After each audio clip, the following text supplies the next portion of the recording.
நடப்பாதை இதில் குடிசை போடக்கூடாது அப்படின்னு சொல்லி தடுத்துட்டார். 2 பேருக்கும் தகராறு வந்துட்டுது. சரி, இதுக்கு மேலே நமக்குள்ளே வம்பு வேணாம், பேசாமல் நீதிபதிக்கிட்ட போய் முறையிடுவோம் அப்படின்னு சொல்லி முடிவு பண்ணாங்க. 2 பேரும் நீதிபதியை தேடிட்டு போனாங்க. நீதிபதி யாருன்னு அவங்களுக்கு தெரியாது. நீதிமன்றத்தை நோக்கி அவங்க நடந்து போய்கிட்டே இருக்கிறாங்க. எதிரில் ஒருத்தர் தண்ணி குடத்தை சுமந்து வந்துக்கிட்டு இருக்கிறார். அவரை பார்த்து இந்த ஊர் நீதிபதியை பார்க்கணும், எங்கே இருப்பாருன்னு கேட்டாங்களாம்.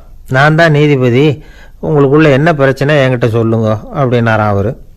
ஐயா வணக்கம், எங்கள் பிரச்சனையை சொல்கிறோம், ஆனால் நீங்கள் தண்ணி குடத்தை சுமந்துக்கிட்டு நிற்கிறீங்க, அதை கொஞ்சம் கீழே இறக்கி வைங்க, அதுக்கப்புறமா நிதானமாக நாங்கள் சொல்கிறத கேளுங்க அப்படின்னாங்களாம். இதுக்கு அந்த நீதிபதி சொன்னாராம், இது மக்கள் நடந்து போகிற நடைபாதை, அதனால் நான் வச்சிருக்கிற குடத்தை இங்கே இறக்கி வச்சுட்டு இந்த வழியாக போகிற ஜனங்களுக்கு இடைஞ்சல் கொடுக்க விரும்பலை, அதனால் இது என்கிட்டே இருக்கட்டும், நீங்கள் சொல்ல வேண்டியதை சொல்லுங்க அப்படின்னாராம் அவர். சரியா, நாங்கள் போயிட்டு வர்றோம்னு சொல்லி இந்த